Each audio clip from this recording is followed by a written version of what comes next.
All EAFC career modes have gone stale with the same repetitive formulas for rebuilds and RTGs. In this series, we'll change all that by adding rules that actually make this a challenge. This series data unfortunately got corrupted, so we're starting fresh today in Germany. Here are some of those rules. You can only buy players from the same division or equal league status. Full list is in the description below. You can loan a player from any league. However, each division has an overall cap. Tier 5 is 65 overall, Tier 4 is 70 overall, Tier 3 is 75 overall, Tier 2 is 80 overall, and Tier 1, which is entering the Champions League, is unlimited. Here's where we'll be starting. On top of that, you can only make one free agent signing and one pre-contract signing per season. And lastly, you can only promote 3 youth academy players to the big club each season as well. Now, this is the hard part. You have to sell a player if a bid comes in from a team in a higher division.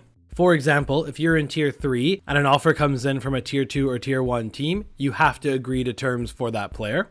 Even if you're in Tier 1, you have to sell a player if an offer comes in from England's Big Six, Bayern Munich, Real Madrid, or Barcelona.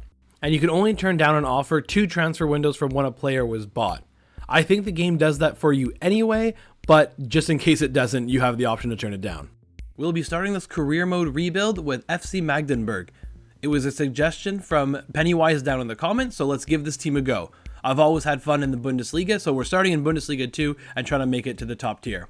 The home of FC Magdeburg is MDCC Arena, so we'll be getting that in the game. And lastly, here are the game settings we'll be playing with. So transfers are active, scouting on, training plans on, difficulty is legendary until we get to the Bundesliga where we'll switch that to ultimate, financial takeover disabled, board expectations, no sacking because there are still some glitches in this game.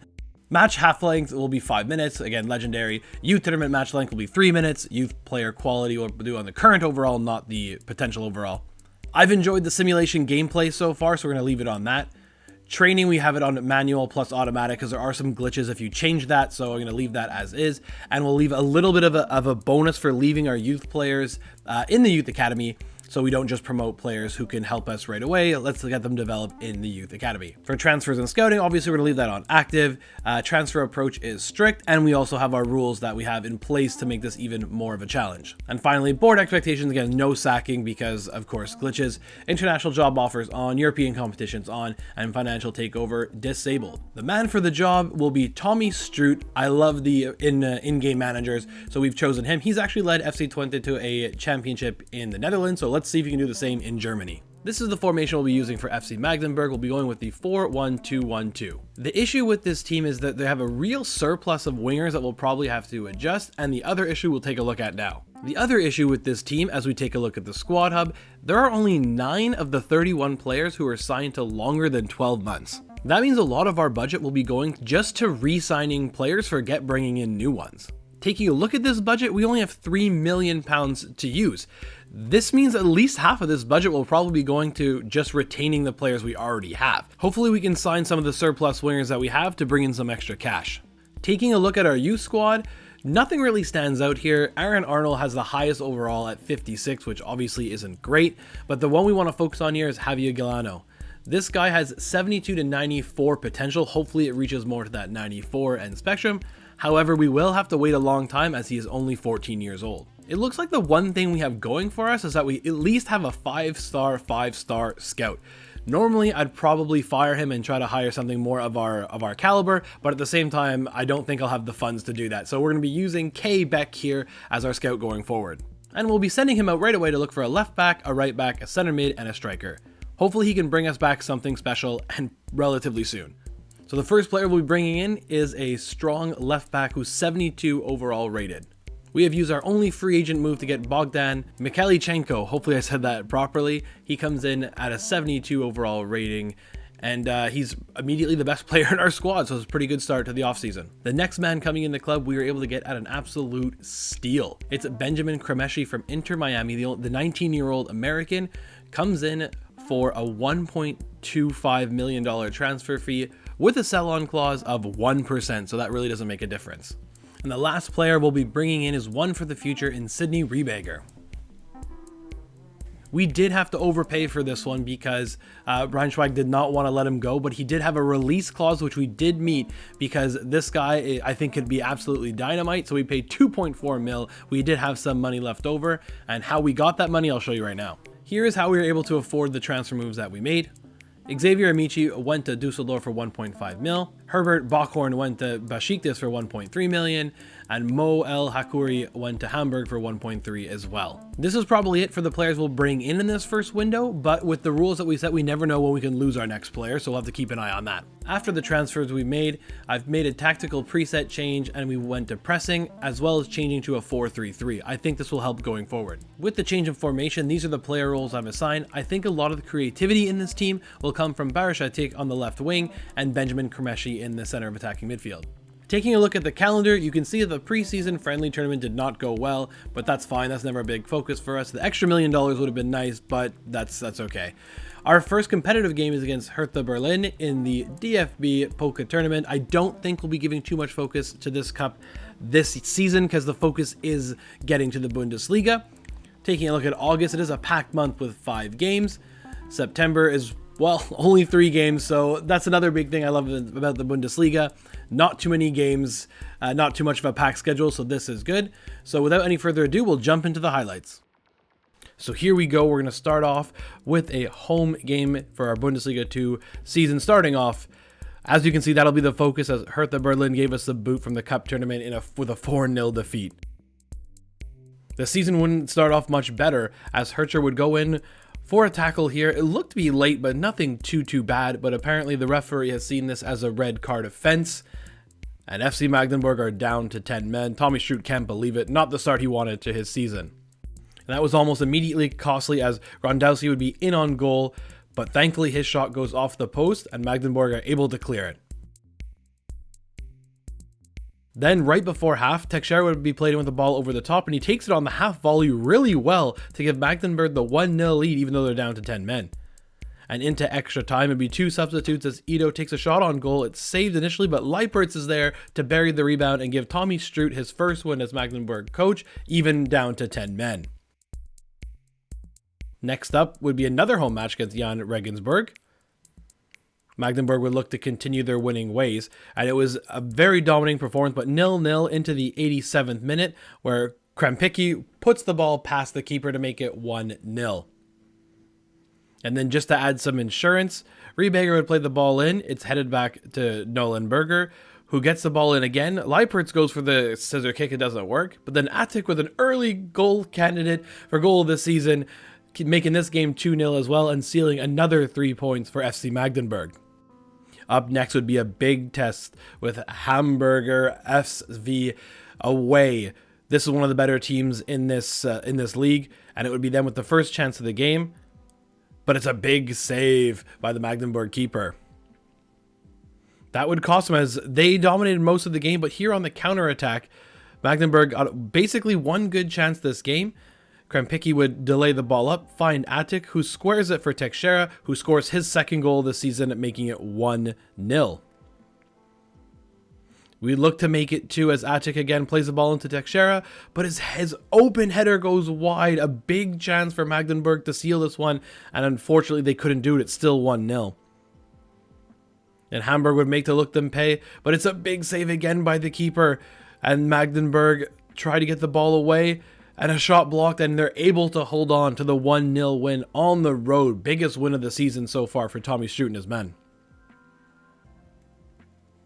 And then again, another big test, as this time Magdeburg would be welcoming Fortuna Düsseldorf. It would be Düsseldorf with the first chance of the game. As a broken play here, the ball falls to the striker, but it's again another big save by the Magdeburg captain. Discipline is another issue here again for Magdeburg, as it's Mikhailichenko who goes in. Again, in my opinion, a pretty soft red, but it's Magdeburg down to 10 men. But it's the pressing style that would really help them out here as Kremeshi wins the ball and finds Leipertz right up the middle and he slots it by the keeper, making it 1-0 Magdeburg in the 51st minute. Dusseldorf would have chances here as Koniecki has a shot, but his shot goes just wide. Then into extra time, it would be a cross into Nawiaki again, but it's cleared away. And then another big save by the keeper as Magdeburg is able to hold on for the 1-0 win. Now to transfer deadline day, Daniel Hebert goes out for just under £1 million. We got Eldin Durgovic going to Wycombe Wanderers for 600,000, and Nolan Byrne going to Hanover for just under £900,000. On transfer deadline day, we've made one big move so far, and it's bringing in this central defensive midfielder from Bayern Munich. We've got Alexander Pavlovic. We've brought him in on a 12-month loan deal. Obviously, we couldn't afford this player or by the rules buy him, but we can loan any player with a max overall of 75, and we have got this new star player coming in our team. And we've also landed Emil Kraft from Newcastle on a 12-month loan deal as well.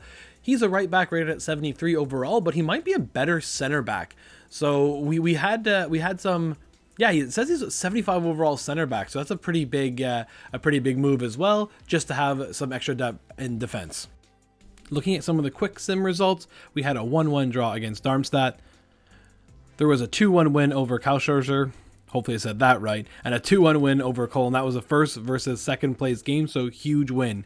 Unfortunately, that did come with the news of Bogdan Mikhailenko suffering a 2-month injury. Jumping back into the highlights, we'll join a game away at Hanover. It would be Magdeburg that would get on the board first, as Sidney Rieberger would play in Teixeira, whose shot is initially saved, but it's Sika on the rebound, scoring, making it 1-0 in the 18th minute.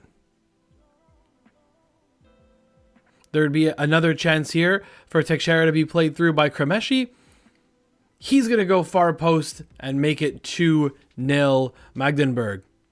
Hanover would get one back late with a nice strike off the crossbar that's headed in to make it 2-1, but Magdeburg would hold on for the away victory. Next up would be inviting Firth to the MDCC Arena. And once again, it would be Magdeburg getting on the board first. Kremeshi plays a nice ball behind for Teixeira, who slides it by the keeper, making it 1-0 early in the second half. And then it would be Sika playing in Teixeira, who can put this one away, but his shot goes high and wide. Tommy Stroot knows that could have been a chance to end this game, and this time we won't be as lucky as we were earlier on in the season, as almost immediately Firth would play in Srebeni, who makes it 1-1, and that's how this one would end. Magdeburg know that this was 2 points dropped. Next up would be another very big test for Magdeburg as we go away to Schalke. And it would be the home side to get on the board first, with Karaman dinking the keeper, making it 1-0. Have to admit, that was a very nice goal. And then just before the 70-minute mark, it would be Karaman, who's played in again and doesn't look to pass, just fires it near post, making it 2-0. And 5 minutes later, Teixeira would get one back as he closes down the keeper and puts this into the net, making it 2-1, but that's as close as Magdeburg would get as we suffer defeat away. Lastly, it's going to be inviting Elversberg to the MDCC Arena, and it would be Magdeburg who had complete control in this one, as Sika would be played in. Nice finish past the keeper, making it 1-0. And then right before the half an hour mark, some nice ball movement, and then a really nice pass from Pavlovic, finding Sika again. He gets his second, making it 2-0. And that is how this one would end, a big win for Magdeburg. Some other results here. There'd be a win away at Kaiserslautern into a 2-0 win against Braunschweig. A 2-1 win where Kremeshi stole it late. A 3-2 win with an even late finisher by Aitik. And then there would be back-to-back 3-2 wins over Hertha Berlin and Braunschweig. After 18 games this season, I'd say FC Magdeburg are doing pretty good. We sit atop the Bundesliga 2 table with 44 points, and 10 points clear of automatic promotion. I guess you can say so far so good. With the January transfer window opening, Andy Hoti is going to La Liga for £2 million, and Amir Kuhinja is going to Northampton Town for £670,000. Checking out the team's stats halfway through the season, Jason Sika and Brian Teixeira are leading the way with 10 goals each, and Baris Attic has chipped in with 7 goals as well. It's kind of crazy that we've only had 8 different goal scorers this season. Even though the move for Andy Hoti got us £2 million, I'm not sure we'll have enough budget to bring anybody else in, because we have a ton of players we need to sign and extend their contracts. But please go ahead and leave your suggestions for players I should go after down in the comments, and I'll do my best to get them all. Jumping over to the Youth Academy, we have signed 2 new players in Niklas Fischer and Felix Werner. Both of them have pretty good potential, but the one we're focusing on is Fischer, who is a right midfielder with a potential of 83 to 93. Javier Galeno's potential has gone down from 94, but it's evened out to about 81 to 87, which is still good in my books. The only issue here is the two players with the highest potential are both 14 years old, so we're still waiting a while. At least in Felix Werner's case, even though his potential is a bit lower, he's at least 16 and his overall is 59, so maybe we'll promote him this season. So that's what we're going to call it on this video. If you haven't already, please leave a like on this video, it helps out so much. Please consider subscribing to the channel for all things EAFC 25 career mode and career mode challenges in particular. And of course, leave your transfer suggestions down in the comments. The next episode of this series will be dropping Monday morning at 9 AM. And as always guys, thanks for watching.